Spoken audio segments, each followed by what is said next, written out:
The night hung heavy over New Orleans, thick with heat and secrets. In the dark, a police badge caught the faintest light, the metal still and cold as if it already knew what was coming. That badge belonged to a woman who had sworn to protect her city. Soon, it would become a symbol of the worst kind of betrayal. In a quiet corner of New Orleans East, the Kim An Vietnamese restaurant was closing for the night. Inside, the Vu family moved softly through the warm glow of the dining room. The chairs were stacked on tables, the floor smelled of soap and food, and the last dishes clinked in the sink. Ha Vu, the oldest sister at 24, counted the money from the day, neat and careful. Chow, 23, checked the papers and the books, making sure everything matched. 17-year-old Quang wiped down the tables, his movements quick but tired. This little restaurant was their dream, built with long days, sore backs, and quiet hope. Outside, the street was almost empty. Neon lights flickered, and the air felt thick and still. The Vu family did not know that someone they trusted had already decided this would be their last night alive. They did not know that the person they let into their lives, the person they believed was there to keep them safe, was already thinking about their deaths. They knew her as Officer Antoinette Frank. She had worn the same uniform as every other police officer. She had stood in their restaurant before, calm and steady, a gun at her side and a badge on her chest. She watched the door, watched the parking lot, watched over them. They gave her a key so she could come and go when she worked security. They paid her. They thanked her. They smiled when they saw her, because in a dangerous city, having a police officer on your side felt like having a shield. Far beyond their small restaurant, the city itself was coming apart at the seams. In the early 1990s, New Orleans was drowning in violence. Night after night, gunshots cracked through the air until they became a kind of twisted soundtrack that people stopped reacting to. In some neighborhoods, mothers pulled their children inside before sunset, not because of stories or myths, but because they were afraid of real bullets and real blood. The murder rate climbed until New Orleans was known as one of the most dangerous places in America. It was a city dressed in music and color by day, hiding fear and chaos by night. The police department was supposed to be the line between order and disaster, but that line had already started to rot. Corruption ran through it like a hidden infection. Officers took money when they shouldn't. Some lied in reports, some looked away when crimes were done by the wrong people or the right people, depending on who was paying. Morale was low. Good officers felt tired and angry. Bad officers took advantage. The department was bleeding members, losing people faster than it could replace them. It needed new uniforms on the street, and it needed them fast. That was when a young woman named Antoinette Frank pushed her way into the system. On paper, she was exactly what the department said it wanted. She was young. She was determined. She was a black woman in a city where trust between the police and black communities was thin and fragile. In photographs, she looked neat and serious, with a controlled smile that seemed to say she was ready to serve. For a struggling department desperate to repair its image, she looked like a small miracle. But on the forms she filled out, some things did not match. She lied about parts of her education. She bent pieces of her background into shapes that looked better than the truth. When she sat down for the required psychological tests, the alarm bells were not quiet. The doctor who examined her wrote that she was emotionally unstable. He said she struggled under pressure. He said this was not a person who should be trusted with a gun and the weight of the law. His message was simple: do not hire her. The city, however, was desperate. Patrol cars still had to roll out, calls still had to be answered, the streets still had to be covered by someone. So the warnings slipped into the background, like a voice drowned out by sirens. Her file was moved, adjusted, smoothed. She was allowed to return, to try again, to step back into a process that had already told the truth about her once. In February of 1993, at 23 years old, Antoinette Frank put on the uniform and became an officer of the New Orleans Police Department. 3 weeks later, she graduated near the top of her class at the academy. Instructors called her disciplined and focused. On the surface, the cracks were invisible. To the public, she looked like proof that things could change. Her photo appeared at community events, smiling beside children and neighborhood leaders, a bright face in a dark time. Inside the station and out on the streets, people who worked with her felt something different. Partners noticed how she kept to herself, how her eyes sometimes seemed too flat, too distant. She avoided relaxed conversation and small jokes. In tense situations, when other officers reacted on trained instinct, she sometimes froze. There was a hollowness there, a strange emptiness, where empathy should have been.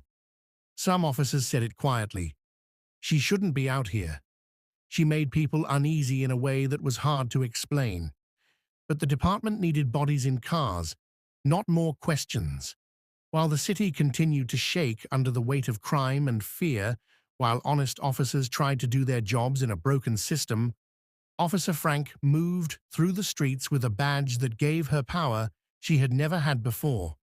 For someone who had grown up feeling small, powerless, and bruised by life, the uniform was more than clothing.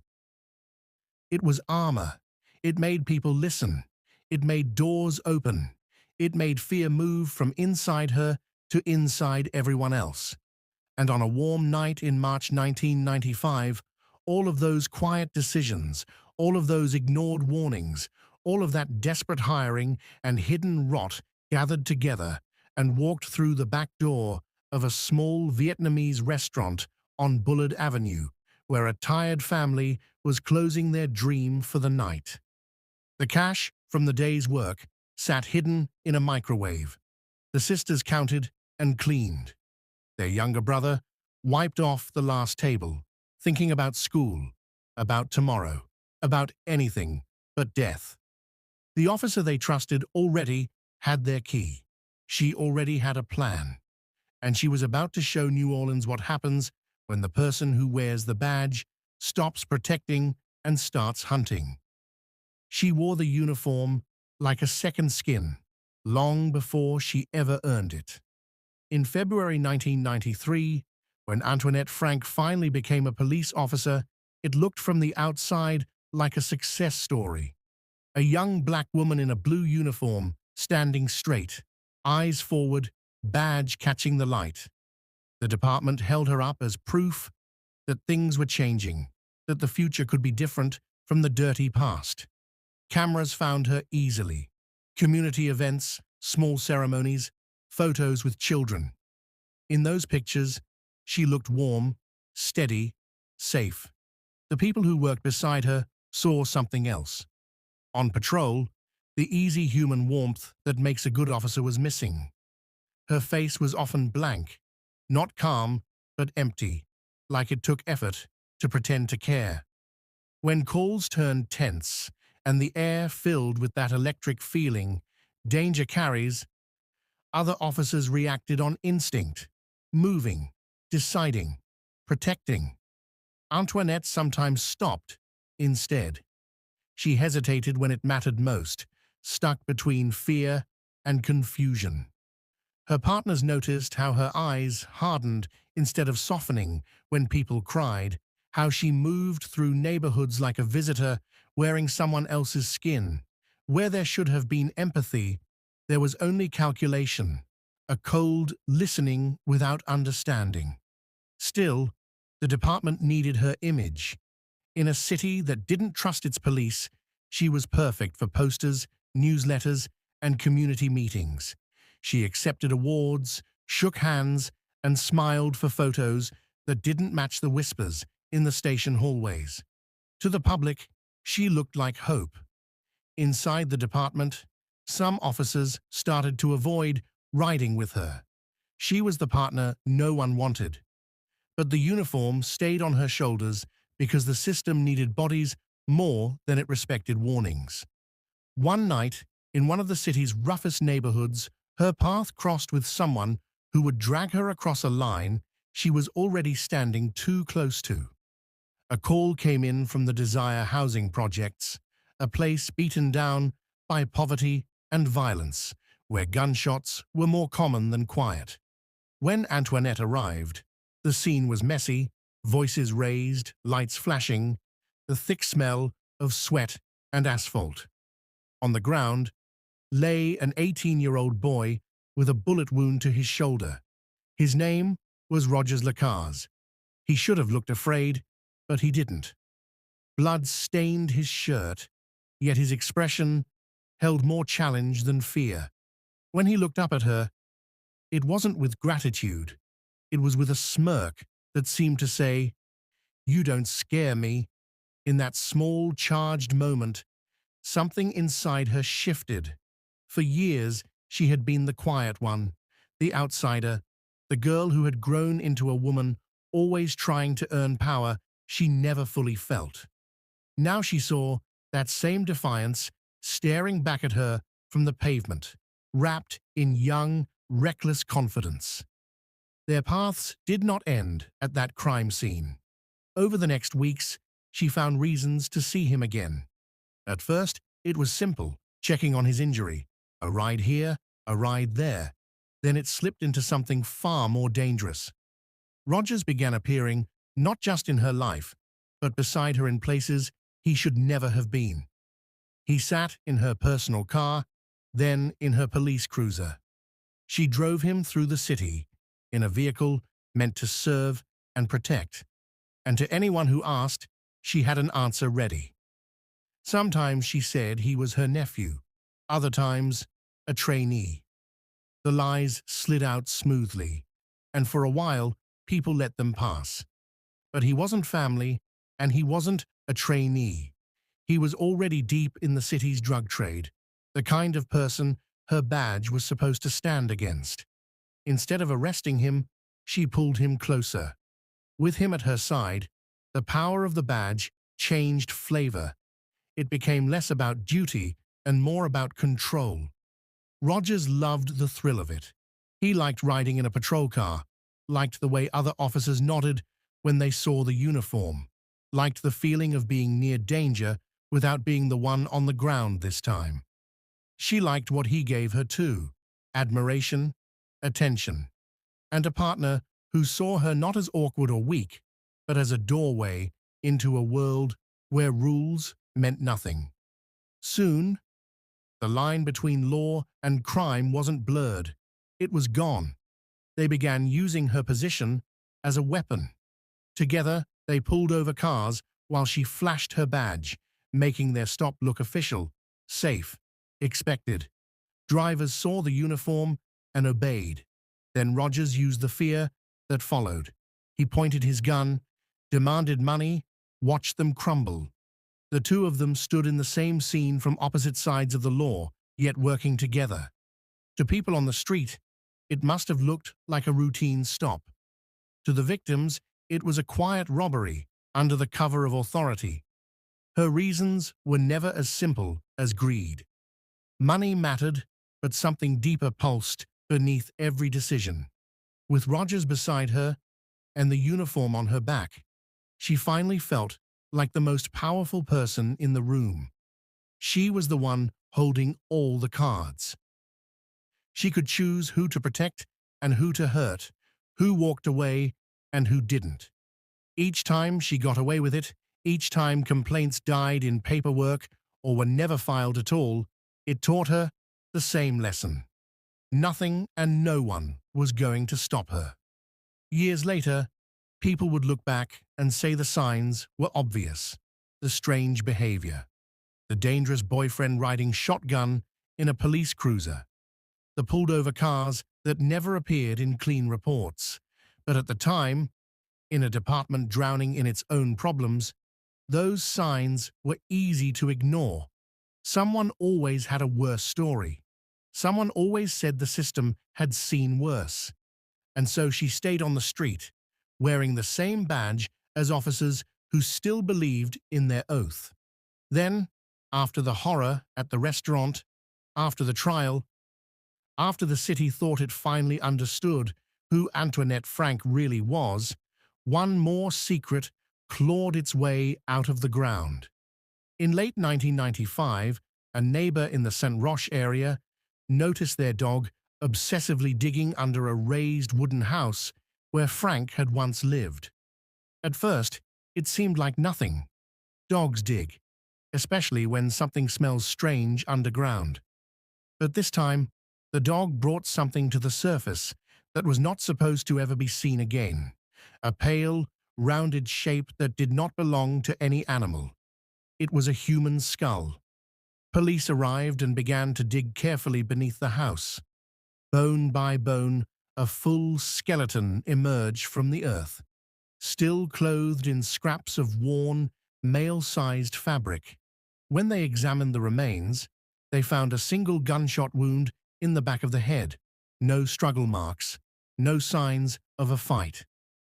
Just one cold, deliberate shot. The body was identified as Adam Frank, Antoinette's father. 2 years earlier, she had walked into a police station and reported him missing. She told a story about a man who had simply left and never come back. A man weighed down by sadness, maybe even thoughts of ending his own life. Her voice then had sounded worried, like a daughter asking for help. No one had dug under the house. No one had wondered if the monster they were looking for was the same person filing the report. The truth, waiting in the dirt, was different. He had not wandered off. He had not disappeared into the night like a ghost. He had been shot from behind and hidden under the floorboards of his own home, while his daughter went on living above him, walking over his grave day after day. Investigators began to see her life as a straight, dark line, rather than a sudden fall. This was not a woman who snapped one night in a restaurant. This was someone who had already crossed the line once, quietly, in her own house, and learned that killing could solve a problem and stay buried if the lie was good enough. The story she had built as a police officer, a protector, a face of progress, a uniformed presence in a frightened city, was only a mask stretched over something older and much colder. The partner who robbed drivers at gunpoint, the officer who walked into a family's restaurant with a key and a plan, the woman who stood still while a fellow cop was executed at her feet, had not been created by the badge. She had simply been given a new stage. By the time the bones of Adam Frank saw daylight again, the people of New Orleans understood that the monster they were dealing with had not appeared overnight. She had been growing in the shadows for years, learning how to lie, how to perform, how to use trust as a weapon. The world saw a protector, but at every step, behind every uniform, behind every smile, in every photograph, there was a predator waiting for the moment when no one could stop her anymore. The plan was simple on the surface and rotten underneath. At Kim An, Frank had everything a criminal could want: a key, a uniform, and a family who trusted her without question.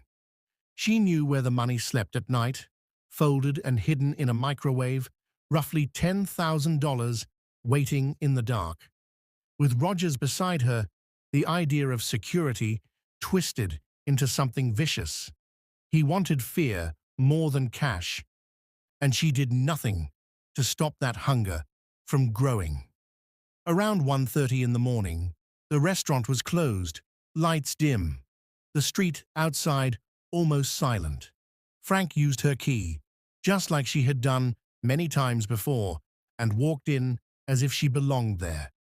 Officer Ronald Williams, working the same security job she once held, heard the sound and moved toward the back. Before he could understand what was happening, Rogers raised his gun. 3 shots tore through the quiet: neck, back, head. Williams fell in his uniform, his weapons still untouched, his oath to protect ending on the floor of a place he thought he was guarding. With the only armed protector gone, the restaurant became a trap. Frank and Rogers pushed into the kitchen, guns drawn, the air suddenly thick with panic. Ha, Chow and 17-year-old Kwang were forced into the walk-in cooler, a space meant for food turned into a cage. When Kwang said he didn't know where the money was, Frank smashed the gun across his face, splitting skin, spilling blood on the cold floor.